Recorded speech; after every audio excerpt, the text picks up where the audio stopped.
Hello बच्चों, आप सभी का हमारे YouTube channel Rudra nursing express में हार्दिक स्वागत है। आज हम चर्चा करेंगे सेकंड स्टेज ऑफ लेबर के प्रबंधन के बारे में। यह प्रसव का सबसे महत्वपूर्ण और संवेदनशील चरण होता है, जैसे कि हम जानते हैं, क्योंकि इसी स्टेज में जो है बेबी का जन्म होता है। तो इस वीडियो में हम आपको प्रबंधन के संबंधित सभी महत्वपूर्ण पहलुओं को बहुत ही ईजी लैंग्वेज में समझाएंगे।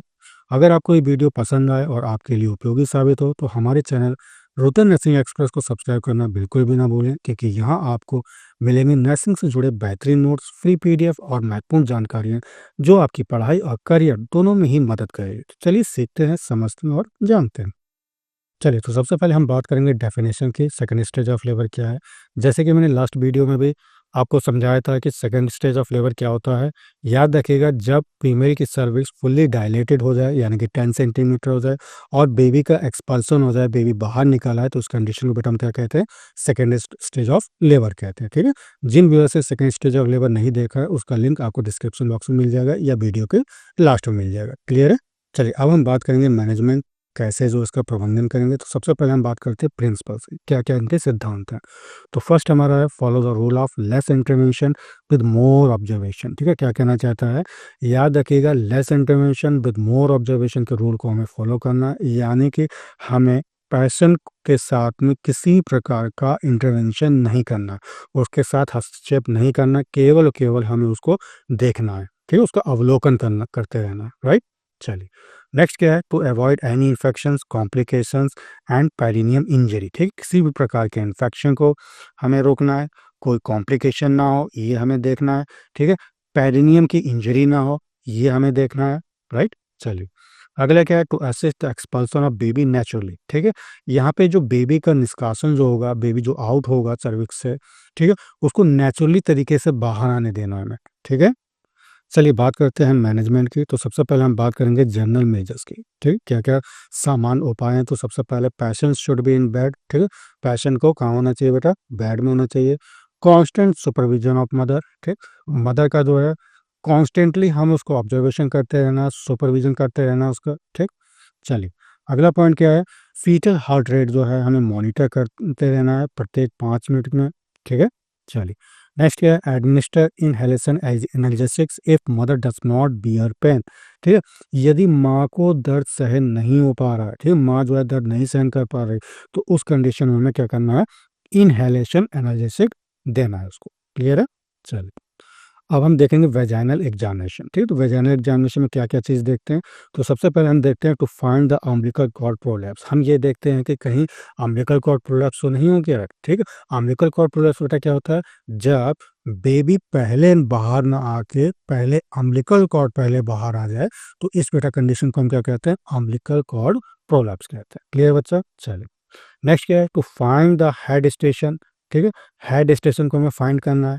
ठीक, हेड स्टेशन बेटा क्या होता है, how far A babies head has descent into the female pelvis. यानी कि फीमेल की जो पेल्विस होती है उसमें बेबी का हेड कहाँ तक नीचे उतर आया है। ठीक, तो वो हम चेक करते हैं हेड स्टेशन के द्वारा। तो बेटा हेड स्टेशन को कैसे फाइंड किया जाता है, तो उसमें कुछ पॉइंट्स होते हैं। ठीक है, तो सबसे पहले हम बात करेंगे 0 to -5 पॉइंट। जैसे कि अभी फिगर में भी देख रहे हैं बेटा, ये हमारा क्या होता है, पेल्विस आर्क होती है। ठीक है, तो पेल्विस आर्क में जब बेबी का हेड टच करे तो वो पॉइंट क्या होता है, हमारा 0 होता है। क्या होता है, 0 होता है। अगर 0 to -5 यानी कि 0 से अगर ऊपर है आपका हेड, ठीक है, तो वो माइनस में इंडिकेट करेगा। अगर 0 से नीचे है तो वो प्लस में इंडिकेट करता है। क्लियर है। चलिए, अगर 0 to -5 है तो head lie ever the ischial spine. ठीक है, यानी कि फीमेल पेल्विस के ईस्चियल स्पाइन के ऊपर जो है बेबी का हेड होगा। ठीक है, hence you can not touch by finger.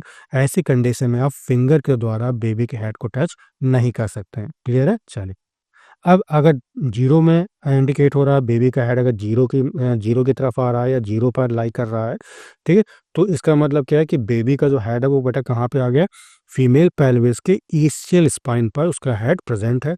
और ऐसी कंडीशन में आप फिंगर के द्वारा उसको इजीली टच कर सकते हैं। ठीक। चलिए, नेक्स्ट क्या है, 0 to +5 यानी कि अभी 0 से नीचे और आ गया है। ठीक है, तो head present below the ischial spine, यानी कि अब बेटा हेड कहाँ पे आ गया, आपके ईस्चियल स्पाइन के नीचे आ गया है। क्लियर है बच्चा, यानी कि बेबी की डिलीवरी बस होने ही वाली है। क्लियर है बच्चा, जहाँ 0 to -5 इंडिकेट क्या करता है कि अभी जो है बेबी की डिलीवरी होने में कुछ टाइम है। नेक्स्ट है to ensure the continue descent of head takes place, और हमें यह सुनिश्चित करना है कि बेबी का जो हेड है वो लगातार नीचे की ओर आ रहा है कि नहीं आ रहा है, ये हमें बेटा क्या इंश्योर करना है। ठीक, चलिए अब हम देखेंगे प्रिपरेशन फॉर डिलीवरी। तो सबसे पहले हम बात करेंगे इसमें पोजीशन। ठीक है, मदर की पोजीशन कैसे देते हैं।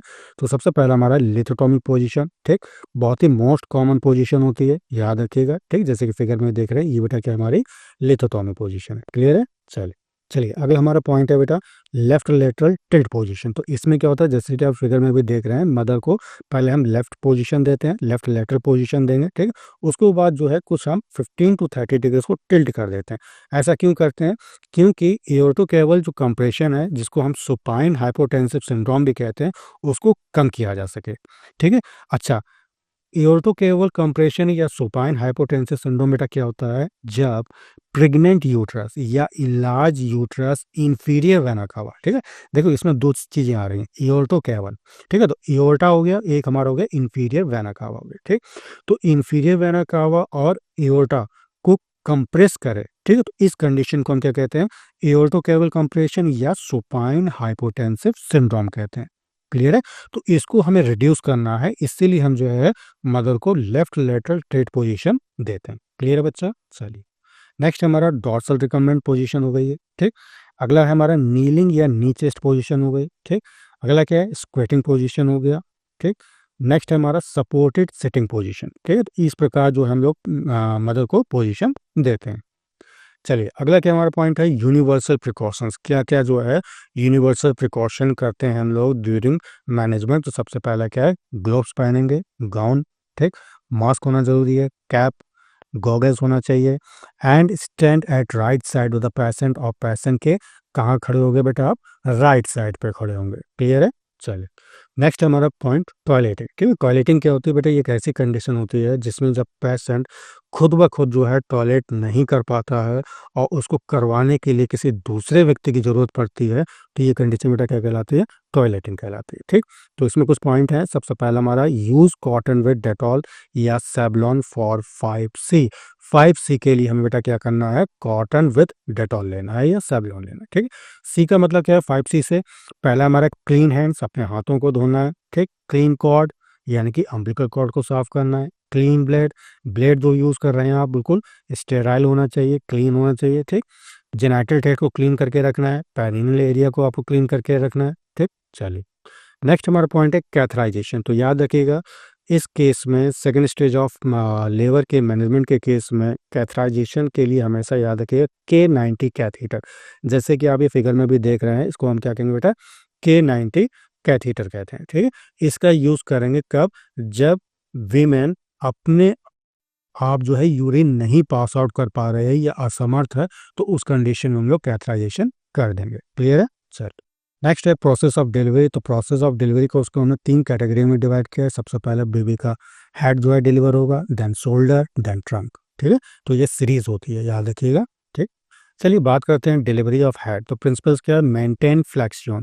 ठीक है, हमें बेटा क्या है, फ्लेक्सियन को मेंटेन करके रखना है। फ्लेक्सियन क्या होता है, जैसे कि मैंने लास्ट वीडियो में भी आपको बताया था, जब बेबी का चिन चेस्ट की ओर या आपके नेक की ओर क्या बैंड हो, ठीक है, या उस तरफ डायरेक्शन में हो, तो उस कंडीशन को हम क्या कहते हैं, फ्लेक्सियन कहते हैं। ठीक है, जैसे कि आप फिगर में भी समझ सकते हैं, ये हमारा फ्लेक्सियन है। तो फ्लेक्सियन को मेंटेन करके रखना है। दूसरा, प्रिवेंट अर्ली एक्सटेंशन। ठीक है, यानी कि एक्सटेंशन को जल्दी एक्सटेंशन ना हो, उसके लिए हमें प्रिवेंट रखना है, रोकना है उसको। ठीक है, जैसे कि फिगर में देख रहे हैं एक्सटेंशन। तो याद रखिए एक्सटेंशन जो है फ्लेक्सियन का जस्ट अपोजिट होता है, यानी कि इसमें क्या होगा, बेबी का जो चिन होगा वो आपके चेस्ट से क्या होगा, फार अवे होगा, यानी कि दूर होगा, तो वो कंडीशन एक्सटेंशन कहलाती है। ठीक, चलिए नेक्स्ट क्या है, to ensure that baby expelled out with slow rate. याद रखिएगा बेबी जब एक्सपेल्ड हो रहा हो, तो ये हमें ध्यान देना है यहाँ पे कि बेबी जो धीरे धीरे बाहर निकले। ठीक, चलिए नेक्स्ट क्या है, when fetal head so in vaginal introitus या वेजाइनल ऑरिफिस या vaginal opening, then encourage the mother to bearing down effort. ठीक है, क्या कहना चाहता है, जब बेबी का हेड है या फीटस का जो हेड है फीमेल के वेजाइनल ओपनिंग या जिसको ऑरिफिस भी कहते हैं, चाहे इंट्राइटस कह लो, वहाँ आपको दिखने लगे तो ऐसी कंडीशन में आप क्या करोगे, मदर को इंकरेज करोगे कि वो बियरिंग डाउन एफर्ट शो करे। बियरिंग डाउन एफर्ट क्या होता है बेटा, जो हमारी प्रेग्नेंट लेडी होती है उसके द्वारा डाउनवर्ड डायरेक्शन में लगाया गया फोर्स, ठीक है, तो उसको हम क्या कहते हैं, बियरिंग डाउन एफर्ट कहते हैं। क्लियर है? चलिए अब हम इसका प्रोसीजर देख लें, ठीक, कैसे जो है बेबी का हेड बाहर निकलता है। तो increase the mother to bearing down effort during contraction, ठीक, जब यूट्रिन में कॉन्ट्रैक्शन हो रहे होते हैं तब जो है हम लोग माँ को इंकरेज करेंगे कि वो बियरिंग डाउन एफर्ट दिखाए, ठीक। चलिए फिर क्या होता है, ऐसा करने से बेटा जब बेयरिंग डाउन एफर्ट मदर करती है तो 5 सेंटीमीटर डायमीटर जो होता है बेटा बेबी का हेड विजिबल होता है। कहाँ पर? वेजाइनल इंट्राइटस पर जो है आपको देखने को मिलेगा, केवल 5 सेंटीमीटर बेबी का हेड देखने को मिलेगा, जैसे कि फिगर में भी आप समझ सकते हैं, ठीक है। चलिए तो ऐसी कंडीशन क्या करेंगे, आपकी जो इंडेक्स फिंगर है और जो थंब है, ठीक है, बेबी के जो ऑक्सीपिटल बोन है उसको आप पुश करोगे, ठीक है, बैकवर्ड डायरेक्शन में, पीछे की ओर और नीचे की ओर। बहुत इंपॉर्टेंट पॉइंट बेटा, बैकवर्ड एंड डाउनवर्ड डायरेक्शन में जो है आप उसको पुश करेंगे, ठीक है। क्यों पुश करते हैं? जिससे हमारा जो फ्लेक्शन है वो मेंटेन बना रहा है। जैसे मैंने अभी आपको बताया भी था कि एक्सटेंशन एकदम नहीं होना चाहिए, धीरे धीरे होना चाहिए, ठीक है। चलिए अगला क्या पॉइंट है, use sterile pad to press the perineum area by palm of hand. ऐसी कंडीशन में जब आप उसको पुश कर रहे हो अंदर की तरफ, ठीक है, और नीचे की तरफ पुश कर रहे हैं, तो ऐसी कंडीशन में क्या होता है, बेबी क्योंकि कॉन्ट्रैक्शन बहुत ज़्यादा पावरफुल होते हैं तो बेबी का हेड एकदम बाहर निकल सकता है, ठीक, या निकलने के चांसेस हो सकते हैं। तो ऐसी कंडीशन में पेरिनियम एरिया पर ज़्यादा फोर्स पड़ेगा और उसके फटने के ज़्यादा चांसेस हो सकते हैं, ठीक है। तो उसको क्या करेंगे, हम स्टेराइल पैड की सहायता से प्रेस करेंगे, ठीक है, किसको, पेरिनियम एरिया को, राइट। चलिए नेक्स्ट है clean stool if passed by the mother by antiseptic solution, ठीक, ड्यूरिंग क्लीन। देखिए उसमें होता क्या है, कि जब mother bearing down effort show करती है या लगाती है तो ऐसी कंडीशन में कभी कभी स्टूल भी पास हो जाती है। तो ऐसी कंडीशन में जो हमें एंटीसेप्टिक सॉल्यूशन के द्वारा उसको क्लीन करना है, ठीक। चलिए this process repeat till crowning of head. ये प्रोसेस हमें तब तक रिपीट करते रहने हैं जब तक कि क्राउनिंग ऑफ हेड नहीं हो जाता। क्राउनिंग ऑफ हेड क्या होता है बेटा, जब वेजाइनल ऑरिफिस जो है या इंट्राइटस है या ओपनिंग है, जब तक कि उसमें बाई पैराइटल यानी कि हेड का बाई पैराइटल डायमीटर आपको जब तक दिखे ना, तब तक जो है ये प्रोसेस आपको करते रहना है। क्योंकि जब बाई पैराइटल डायमीटर दिखने लगे तो वही कंडीशन क्या कहलाती है बेटा, क्राउनिंग ऑफ हेड कहलाता है, ठीक है। जैसे कि फिगर में भी आप देख रहे हैं, ये क्या है, ये जो है हमारा दो पैराइटल बोन के बीच की जो दूरी होती है उसको बेटा क्या कहते हैं हम लोग, बाई पैराइटल डायमीटर कहते हैं। ये कितना होता है, 9.5 सेंटीमीटर होता है, ठीक है। चलिए अच्छा, जब क्राउनिंग ऑफ हेड होता है तो उस कंडीशन में जो है हम लोग क्या करते हैं, एपिसियोटॉमी करते हैं, ठीक, करना पड़ता है क्योंकि ऐसी कंडीशन में क्या है, पेरिनियम के इंजर होने का खतरा बढ़ जाता है, ठीक है। तो आप जो एपिसियोटॉमी है वो कैसे करेंगे, मीडियो लेटरल एपिसियोटॉमी परफॉर्म करेंगे। ये क्या बेटा, देखिए मीडियो लेटरल है, या तो इस साइड या इस साइड कट हम लगा देते हैं, ठीक है। चलिए फिर इजीली क्या होता है, बेबी का हेड आराम से डिलीवर हो जाता है। क्लियर है? चलिए care of head and face, ठीक है, बेबी का हेड और फेस जो है बाहर निकल आया है तो क्या करेंगे आप, वाइप और clean the mucus by sterile gauze, ठीक है, स्टेराइल गॉज की सहायता से बेबी को साफ करें, क्लीन करें, उसके म्यूकस को हटाएं वहां से, ठीक। चलिए clean eyes with cotton swap, ठीक, कॉटन स्वैप की मदद से उसकी आंख को साफ करें, ठीक। यूज बल्ब सिरिंज, ठीक है, बल्ब सिरिंज का उपयोग करना है to remove secretion firstly by mouth. सबसे पहले हम बेटा कहाँ का सिक्रेशन रिमूव करते हैं, माउथ का, इसके बाद जो हम लोग नोज का करेंगे। क्लियर है? चलिए चलिए अब हम देखेंगे डिलीवरी ऑफ द शोल्डर, कैसे जो है शोल्डर की डिलीवरी करते हैं। After the head is delivered the infants baby rotate outward, ठीक है। जैसे कि मैंने आपको सेकेंड स्टेज ऑफ लेबर में भी समझाया था, जब बेबी का हेड बाहर निकल आता है तो बेटा क्या होता है, बेबी का एंटीरियर शोल्डर जो है वो रोटेट करता है, ठीक है, जिससे क्या होता है कि दोनों जो शोल्डर्स होते हैं, ठीक, वो पेल्विस के एंटीरियर पोस्टीरियर पोजीशन, ठीक है। मैंने बताया भी था कि जैसे ये फीमेल का जो पेल्विस है, ठीक, ये पेल्विस मान लो, तो ये जो डायमीटर को होगा वो बेटा क्या होगा, एंटीरियर पोस्टीरियर डायमीटर। तो यहाँ पे जो है बेबी का हेड, सॉरी बेबी का एंटीरियर शोल्डर और पोस्टीरियर शोल्डर बिल्कुल नीचे आ जाते हैं, यानी कि एंटीरियर शोल्डर जो है वो प्यूबिक सिम्फाइसिस के जस्ट नीचे आ जाएगा, ठीक है। चलिए फिर क्या कह रहा है कि then placing the both index, जब ये पोजीशन पे आ जाते हैं तो अपनी इंडेक्स फिंगर की सहायता से, यानी कि दोनों राइट एंड लेफ्ट जो आपकी इंडेक्स फिंगर है, तो इन इंडेक्स फिंगर को क्या करेंगे बेबी के एक्सिला में, ठीक है बेटा, कहाँ लगाओगे, बेबी का एक्सिला में, वहाँ पे उसको दोनों उंगलियां आपको लगाना है और फिर क्या करना है, बेबी के शोल्डर को डिलीवर करना। तो याद रखिएगा, डिलीवर सबसे पहले आप एंटीरियर शोल्डर को करोगे, ठीक, इसके बाद जो है पोस्टीरियर शोल्डर को धीरे से बाहर निकालेंगे, ठीक है, ठीक है, किसकी सहायता से बेटा, इंडेक्स फिंगर की सहायता से। चलिए बात करते हैं डिलीवरी ऑफ द ट्रंक, ठीक है। अब हम क्या है, हमारा शोल्डर भी बाहर निकल आया है, तो अब हमें ट्रंक को बाहर निकालना है, ठीक है। तो कैसे ट्रंक निकलता है, तो याद रखिएगा, lateral flexion of the female spine, ठीक है। ऐसी कंडीशन क्या होता है, फीमेल स्पाइन जो है लेटरल फ्लेक्सियन शो करता है, जिसके फलस्वरूप क्या होता है बेटा, ट्रंक बाहर निकल आता है। अच्छा, अब बेबी बाहर निकल आया तो इमीडिएट केयर ऑफ न्यूबॉर्न, ठीक है। तो कैसे जो है तुरंत उसको केयर करना है न्यूबॉर्न का, ठीक है। तो सबसे पहला पॉइंट है, receive the newborn baby by sterile and warm double towel, ठीक है। याद रखिएगा, स्टेराइल और वार्म डबल टॉवल के द्वारा आप उसको रिसीव करेंगे बेबी को, ठीक। चलिए, clean the baby by first towel which is contact to skin, ठीक, यानी कि यहाँ पे 2 टॉवल का यूज किया है। अच्छा, वो टॉवल जो स्किन के कांटेक्ट में है, उसके द्वारा हम बेबी को क्या करेंगे, पहले क्लीन करते हैं, ठीक। Wrap the babies body and head by the second towel, और जो सेकंड टॉवल है उसके द्वारा हम बेबी के हेड और बॉडी को उसको चारों तरफ से लपेट लेते हैं, रैप कर लेते हैं, ठीक। चलिए, अब क्या करना है हमें, clean the airway of baby, baby के एयरवे को क्लीन करना है, ठीक है। तो clean the mucus, amniotic fluid, meconium etcetera, इन सबको कैसे बेटा साफ करेंगे, तो firstly by mouth then nose, ठीक है।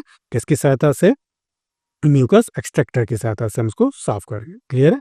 चलिए, अगला क्या पॉइंट हमारा, अबगार स्कोर, ठीक। अबगार स्कोर बेबी का हम देखेंगे, do after 1 minute of baby birth, ठीक है, यानी कि बच्चे के जन्म के 1 मिनट बाद, and then after 5 minute respectively, और उसके 5 मिनट बाद जो है हम अबगार स्कोरिंग करते हैं बेबी का, क्लियर है। चलिए, in Apgar scoring we check following 5 vital signs, जैसे कि हम जानते हैं कि अबगार स्कोर में 5 चीज़ें हम चेक करते हैं। सबसे पहले बेबी के स्किन का कलर, हार्ट रेट क्या है उसकी, रेस्पिरेशन रेट, रिफ्लेक्सेस चेक करते हैं, मसल टोन चेक करते हैं, ठीक। After Apgar scoring we get following result, आपने क्या बेटा, अबगार स्कोरिंग कर ली और आपको जो है निम्नलिखित रिजल्ट्स मिले। तो पहला रिजल्ट क्या है, 8 to 10 स्कोर, अगर आपने 8 to 10 स्कोर किया है तो बेबी की कंडीशन बेटा क्या होगी, नॉर्मल होगी। अगर हमारा अबगार स्कोर 5 to 7 है तो बेबी की कंडीशन मॉडरेट है, यानी कि ठीक ठाक है, ठीक। लेकिन अगर आपका अबगार स्कोर 0 to 4 आ रहा है तो बेबी कंडीशन बेटा क्या होगी, सीवियर कंडीशन होगी, ठीक है। नेक्स्ट है clamp the umbilical cord and then cut, ठीक है। अब हम क्या करेंगे बेटा, जो हमारा अम्बिलिकल कॉर्ड है उसको क्लैम्प करेंगे, क्लैम्प का मतलब क्या होता है, चिमटी से उसको क्लैम्प कर देना, उसको बांध देना, ठीक है। एंड देन कट, उसके बाद जो हम लोग क्या करते हैं, कट करते हैं, ठीक। तो अम्बिलिकल कॉर्ड क्या है, averaging about 50 centimetre in length and 2 centimetre in diameter in a full term baby, ठीक। यानी कि फुल टर्म बेबी में अगर हम बात करते हैं अम्बिलिकल कॉर्ड की लंबाई की, तो बेटा वो कितनी होती है, 50 सेंटीमीटर उसकी जो है लेंथ होगी। वहीं अगर हम डायमीटर की बात करते हैं तो लगभग 2 सेंटीमीटर उसकी जो है डायमीटर होती है, ठीक है। अच्छा, अम्बिलिकल कॉर्ड को क्लैंप और कट करने के लिए आपको क्या क्या चीज़ ज़रूरत पड़ेगी, तो सबसे पहला हमारा बेटा एंटीबैक्टीरियल सॉल्यूशन हो गया, ठीक, स्टेराइल ग्लोब हो गए, ठीक, क्लीन कॉटन पैड या स्टेराइल गॉज हो गया, ठीक है, स्टेराइल क्लैंप हो गया, ठीक। और उसके बाद हमारा स्टेराइल शार्प नाइफ या पेयर ऑफ सीजर्स, ठीक है, एक जोड़ी कैंची हो गई। तो ये जो है कुछ आर्टिकल्स यहाँ पे रिक्वायरमेंट होती है। चलिए, नेक्स्ट है डिलेड क्लैंपिंग, ठीक, clamping should be done 1 to 3 minute after birth for better circulation, ठीक है, इंपॉर्टेंट पॉइंट है। बेबी में अच्छे सर्कुलेशन के लिए, अच्छा सर्कुलेशन हो सके तो क्लैम्प कब करना चाहिए, याद रखिएगा, बेबी के बर्थ के 1 से 3 मिनट बाद जो हमें क्लैम्प करना है, ठीक है। चलिए, if you are using clamp और tape, put the first tie about 5 to 7.5 centimetre from the umbilicus, ठीक है। क्या कहना चाहता है, अम्बिलिकस यानी कि बेबी की नाभि से 5 से लेके 7.5 सेंटीमीटर की दूरी पर हम क्या करते हैं बेटा, क्लैम्प करते हैं, ठीक। 10 सेकेंड टाई, इसके बाद जो सेकंड है वो वहाँ पे यानी कि जो सेकंड क्लैम्प लगेगा वो बेटा कहाँ लगेगा, the second tie should be placed further away from the baby about 2 inches from the first tie. अब क्या कह रहा है कि जहाँ आपने पहला क्लैम्प लगाया था, मान ली पहला क्लैम्प यहाँ लगाया है, इससे क्या करोगे 2 इंच दूरी पर यानी कि 2 इंच ऊपर जो है फिर दोबारा क्लैम्प कर देते हैं, ठीक, कर दिया। चलिए, आफ्टर कॉर्ड क्लैंपिंग, अब आपने क्लैंप कर दिया है, ensure oxytocin 10 1 unit IM is given to the mother to prevent bleeding, ठीक है। क्या करेंगे, अब क्लैंपिंग करने के बाद में हम जो है 10 इंटरनेशनल यूनिट, ठीक, ऑक्सीटोसिन दे देंगे। किस लिए देते हैं बेटा, जिससे कि ब्लीडिंग को रोका जा सके, ठीक। चलिए, cut clearly between the tie और क्लैंप, अब जहाँ पे आपने 2 क्लैंप जो लगाए थे, ठीक है, उसके बीच में हम लोग क्या कर देंगे बेटा, कट कर देते हैं, जैसे कि आप फिगर में भी देख रहे हैं, राइट। चलिए, आशा करता हूँ टॉपिक आपको अच्छे तरह समझ में आ गया होगा। टॉपिक कैसा लगा कमेंट करके जरूर बताएं। यदि वीडियो अच्छा लगा तो उसे लाइक करें, शेयर करें और चैनल को सब्सक्राइब जरूर कर लें। तो तब तक के लिए अपना ख्याल रखें। Take care, bye bye, thank you so much.